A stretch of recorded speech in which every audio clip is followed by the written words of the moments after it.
Sunshine Reports. I am Obi Chukwemeka Oti.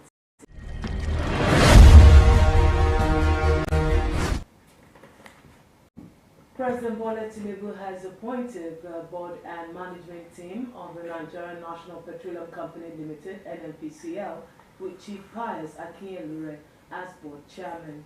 He also retained Malam Mele Kyari, the group executive officer, and appointed 7 others. Born in Idori, Ondo State, Chief Pius Akinyelure is a seasoned oil industry practitioner who retired from Mobil Oil Nigeria PLC in 1997 as Executive Director, Finance and External Relations. Akinyelure was first appointed into the board of NNPC in 2016 by former President Muhammadu Buhari and was reappointed into the board in May 2020 by Buhari. President Tinubu, who noted that the appointments are in compliance with Section 59, subsection 2 of the Petroleum Industry Act 2020, takes effect from December 1. Women journalists have been encouraged to keep on promoting the cause of women in the society. Stakeholders in the pen profession gave the tips at the just concluded Triennial National Delegates Conference tagged Abuja 2023. Omoriola Ugweji reports that it was the 11th conference to be held since the establishment of the association 34 years ago.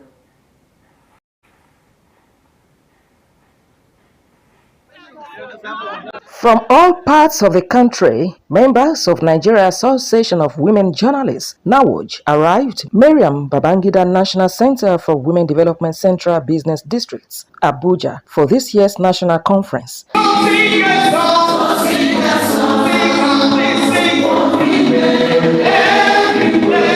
Dignitaries from the pen profession and government functionaries also graced the event, while Chairman, Nigerian Union of Journalists, Ondo State Council, Leke Adegbite, led the state delegates to the Federal Capital Territory, Abuja, venue of the event. Outgoing National President Ladi Bala expressed appreciation to members for their cooperation over the past 3 years and assured them that NAWOJ has come to stay with the various achievements recorded during her tenure. I want to challenge each and every one of us. Don't wait until something happens. Report it as it's happening in another community, so as to prevent it from happening in your own community. Let's take this call very seriously, because it's on this basis that one. Chairperson of the event, Mrs. Moji Makonjola, who saluted the 34 years of existence of NAWOJ, reminded all of the vision of the association, which is to promote and give women voices in society. We are talking of a congregation of women with same purpose.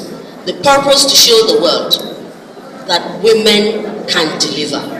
Women can make things work. Women are capable of leadership. Others, including NUJ National President Chris Isiguzo, called for peace and unity, which they described as a cornerstone for progress. Our oneness, our unity as women will be held with great pleasure. The NUJ is committed to extending the necessary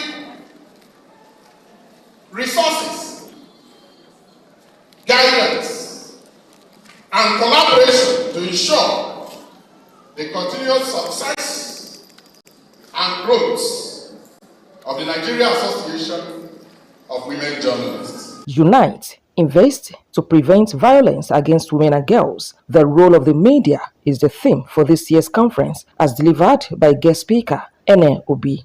In all of your states, you are in 36 states plus 1. Look at how you build the unity between the women who are leading and the members of the organization.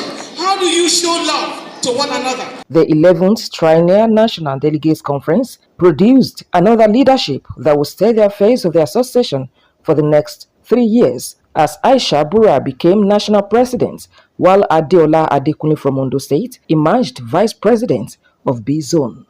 Moranic has called a total number of 67 votes, while Adeola Adekunle called a total number of 144.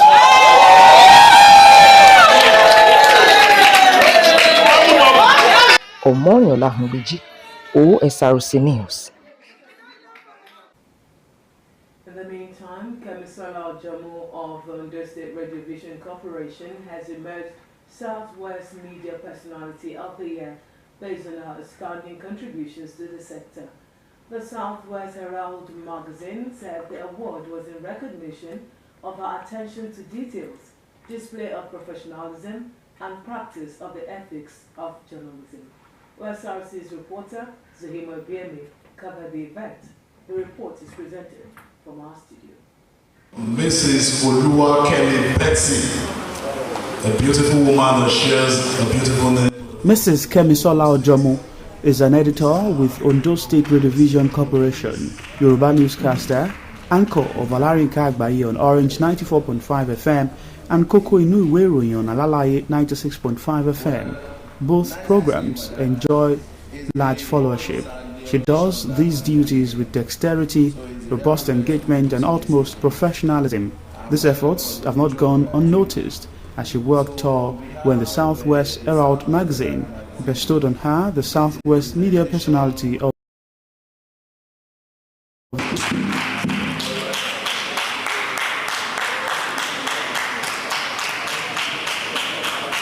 The publisher of the magazine, Mr. Oluwatayo Adu, said his organization has kept tab on Mrs. Ojomo for a while and observed that she upholds ethics of journalism profession. It is the public lecture that's actually the main reason of gathering people together. But the award aspect of it is just to make sure, people are motivated. The reward system, is being challenged in this country. So we should be able to do our part in making, this environment, a better place. So when you know that whatever you're doing, wherever you are, there's some people watching, to either commend you or to condemn you. Mr. Adu said his organization would continue to support excellent performers for recognition to spur them to do more for society. Kemisola Ojomo said she is inspired by the honor and promised not to let her fans down. She dedicated the award to Osrc Media Group, which gave her the platform to shine. I feel proud, I feel honored to be recognized today. It is a call to do more, and I will advise my colleagues to continue to work. Even when you feel there is no one watching, someone somewhere is definitely watching you. The chairman and special guest of honor on the occasion, Professor Faduile Adebayo, and the guest speaker, Dr. Adekunle Akinola, advised the gathering on the need to embrace excellence in their dealings. I want to admonish the award recipients that this is not an end in itself. It is actually a call for you to improve upon what you have done. It is important that for us to have an ideal democracy, we must have informed electorate. And the major challenge that is affecting this in Nigeria is the high level of illiteracy. The event also featured presentation of awards to other distinguished Nigerians. The Ondo State Ministry of Health has offered free blood pressure test and diabetes screening to traders at Isiko Neighborhood Market in Akure, the state capital. Permanent Secretary, Ministry of Health, Falake Aladinola, during the sensitization and free screening exercise, said the governor is on top of the health of residents of Ondo State. Joy Pius now completes the story. To commemorate this year's World Diabetes Day, the Ondo State Ministry of Health took a sensitization and free blood pressure and diabetes screening exercise at Isiko Neighborhood Market in Akure, the Ondo State capital. Declaring the program open, the Permanent Secretary, Ondo State Ministry of Health, Mrs. Foluke Aladenola, said as part of the redeemed agenda of the state government, it is important to diagnose, prevent, and treat the deadly disease. She appealed to the market women and people in the community to embrace regular checkup. Of course, our market women, ordinarily they wouldn't want to leave their shops. And of course, what's the responsibility of the Ministry of Health is to make sure that we bring even health service to all the people of Ondo State where they work, where they live. And that's exactly what we have done today. They are working here, and we don't want them to leave their shop, but then want to bring this to their doorstep so that they could assess the screening of their blood pressure as well, so as to make sure that they know, they are aware of their health status. And when there is need for them to take any action, they can do that as early as possible. Taking the traders through routine exercises, the chairman, Diabetes Association of Nigeria, Ondo State Chapter, Dr. Adenike Enikwomeyi, highlighted the importance of people's awareness of diabetes and the advantage of determining their health status. You find out that majority of our market women, they of themselves, they just sit down in one place, telling somebody, help me pick this one, help me pick one, can lead to diabetes. Family history of hypertension, diabetes, can lead to diabetes. Giving birth to baby can lead to diabetes. That's why we are telling them, know your risk. When you know your risk, oh, could I be having diabetes? Then know your response. Where do you need to go? You know, it's the market women that you see people coming to them and tell them, if you take this one, it will cure your diabetes. If you take this one, it will cure all your disease. If you take this particular medicine, it will cure everything. And they are the ones that are likely to be slim there, that they will now be looking at their friend that is big. They'll say, I want to take this drug so that I will be big. And it can lead to the risk of diabetes. The rest is getting access to diabetes care at the right place. When you have diabetes, it can be taken care of. In their goodwill messages, the state coordinator, World Health Organization, Dele David, represented by Mrs. Dupedusumu, and some of the beneficiaries commended the state government's poise towards healthy living. There's a responsibility that a person will have to seek health care. So much so, there is also the responsibility for the government to provide the health care in the way that it's accessible for all. And I want to laud the Ondo State government for what has been going on so far, and particularly this initiative to improve the access, to bring the services down to the lowest level. What they teach us this afternoon, it was a good thing, that if you have diabetes, there is a drug you can take. You can't take up. It can spoil your kidney, your liver, that we should always go to the hospital to go and test ourselves. So they will direct us, teach us what to do. The program is in line with the theme of this year's World Diabetes Day, which is access to diabetes care. That report was covered by Joy Pius, but presented from our studio. Elsewhere, a non-governmental organization, Barry Calibert Group, has exposed the dangers of child abuse and trafficking at a forum with students of Adjo Community Comprehensive High School, Itaonio, in Akure, Ondo State Capital. Sustainability Operations Manager of the organization, Mujib Uniyide, during the event stressed the need for the students to be aware of the dangers associated with both ills, with the aim of mitigating the menace. Osrc's Taiwo Adeomi has details. Barika Buds, a leading cocoa processing company in Nigeria, took desensitization against child abuse and trafficking to Adun Community Comprehensive High School to mark this year's International Children's Day, declaring the event open. In this exercise, we can not only be, also can see themselves as the future leaders. The guest speaker, a legal practitioner, Fumilayo Olagunju, highlighted the dangers in child abuse and trafficking, charging the students not to consent to this from dumb helpers. She urged them to be disciplined and contented with whatever is given to them by their parents. With money or with fake promise, I will buy something for you. I will buy you a good handset. I will buy you iPhone. I will take you abroad. Follow me somewhere. You are not a big girl now. You don't need to tell anybody. You don't need to tell your mommy. You don't need to tell your daddy. You're already a big girl.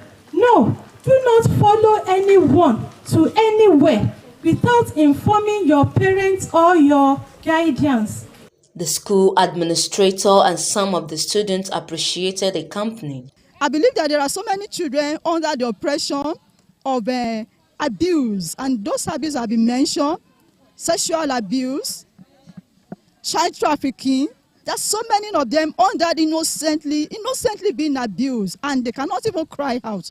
But I believe with the program, with today's program, I believe some of them the students begin to speak out instead of being under the subjection of the abuse, whatever they might be going in their various wards. Thank God for this program. And then we teachers, we have been training them and talking to them always. The child abuse is what is not good. So it's what can destroy the student, the life of the student. We have to keep our body. We should not allow any person because of money to take us for trafficking. We should always be ourselves and be content with whatever our parents give to us. Parts of activities at the event was a cultural display and playlet to add glamour. Adewumi Taiwo, Osrc News. Since the demise of Oba Adebamigbe Oluwagbemigun Kokotiri II, the stool of Olujare has become vacant. Effort to fill this vacant stool has, however, become contentious following claims and counterclaims of sabotage over the process. Osrc Zaid Aribisala takes a look at the issues with reports that indigenes are suing for unrestricted adherence to traditional guidelines. Stool became vacant following the demise of Oba Adebamigbe Oluwagbemigun the Kokotiri II in August 2021 after spending 25 years on throne of his forebears. The conclusion of traditional rites eventually paved the way for the selection process for a new Oba to emerge. This selection process has, however, degenerated into a crisis situation, pitching some concerned indigenes into different camps. According to findings from indigenes of the town by Osrc, the process for the emergence of a king flows from the submission of interested candidates from various families in the ruling house, after which they are presented to kingmakers. The kingmakers, they say, are expected to consult Ifa Oracle to determine the fate of interested individuals and subsequently cast votes when they are. This process is now subject of controversy following allegations that some individual interests seem to be lobbying the process. The traditional prime minister and head of Ijare kingmakers, Wemimo Olaniro, said 13 names were initially forwarded to the kingmakers, upon which actions were taken. 6 Ifa priests came to my house by custom around 5 p.m. All the kingmakers were seated and the Ifa priest. We wrote the names of the 13 contestants and put each inside a bracket unmarked. And that had been done before the Ifa priest came in. 13 envelopes already arranged. So at the point of Ifa consultation, the leader of the team that was conducting the Ifa consultation never knew at every point in time whom exactly he was consulting for, the name that that Ifa consultation was being done for. So it was purely done without any hitch, without any influence, either from me, from any of the kingmakers. Afterwards, a faction broke out of the kingmakers on allegations that the head of kingmakers and some other persons had sabotaged the process to favor one candidate. This allegation the Prime Minister denies. A section of the ruling house, particularly those that initially served as committee members, they were part of the committee set up by the ruling house to conduct the screening exercise. I think 6 of them or 7. They now went behind the head of the family, the ruling house, to present another letter nominating 4 names for the kingmakers' consideration. And by law, they sent it to me, and they copied the local government. I laughed. Because why? Any letter that said upon should, of course, be signed by the head of the family and other personal members that are concerned. Some princes from the royal family, including the secretary of the group, wants the kingmakers to accept the 4 names later presented to them. Court does not put an injunction that the Afrobashi should not do anything, or anybody should not do anything about King issue. The two of those names, the one were good and those one were not good, what at him and combine the 13 names together, that we are taking them to the field at the federal local government secretariat for an election. That was why some of us said, this is not how we're supposed to do this thing. A social cultural group in Ijare, Egbe Omoelewobi, and youths of the town sued for peace to reign, emphasizing that collective interest must supersede individuals. Amawa presented another 4 names for the kingmakers, but the kingmaker rejected it, that they are going to work on the 13th. So here and there is a lot of confusion here. Must be neutral, because the association is for development of the town. While the saga surrounding the Osrc tussle is not over yet, what indigents believe is that having an acceptable monarch in line with traditions is sacrosanct for peace and development of the town. Sahira Ribisala, Osrc News. To sports, National Stars Football Club of Akure have defeated Sporting Lagos 1-0 in a match day 10 of the Nigeria Premier Football League (NPFL) to return to winning ways after 5 matches. Moses Omodumeke struck in the 28th minute to put Sunshine Stars ahead, and the encounter decided at the Ondo State Sports Complex, Akure. Wenga Oluwajan has details. It was a wet afternoon at the Ondo State Sports Complex in Accra as Sunshine Stars fired out to engage Sporting Lagos in Matchday 10 NPFL Southwest Derby. Moses Omodumeke scored the only goal for the home team to put them ahead in the 28th minute.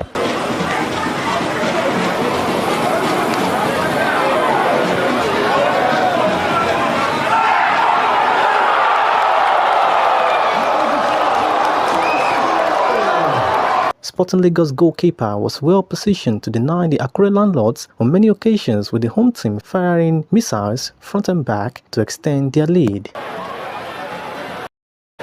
The second half recorded no goal as Sunshine Stars kept the 3 maximum points in the kitty. Sunshine Stars head coach Edith Agoye was happy with the 3 points but said his crew would go back to the drawing board to work on goal scoring. The way the league is going, there's no longer home advantage. Any team can come away to win. Any team can lose at home. And we played against a team that drew at home in their last game. Before this game, they came with everything they had. We played our last home game, it was a draw that was considered due to poor game management. We tense towards the end of the game, but we are very happy the boys were able to hold on until the end of the game. Sporting Lagos coach Paul Offo said he remained focused on his job, stressing that injuries sustained by his players will not have any effect on the team's game plans. We don't know the extent. We don't know how serious the injuries are. We'll assess them tomorrow when we get to Lagos and we'll know. But whatever happens, we have 25 players in the squad and they're trying to play. So we'll have people that will come in and play. Sunshine Stars currently occupy the 11th position on the log with 3 wins, 4 draws and 3 losses to garner 13 points from 10 matches played. Up next for Sunshine Stars is an away game against Eyimba FC of Aba, Binga, Oluwajano, Osrc News. And that rounds off Sunshine Reports. Many thanks for being a part of it. Good afternoon.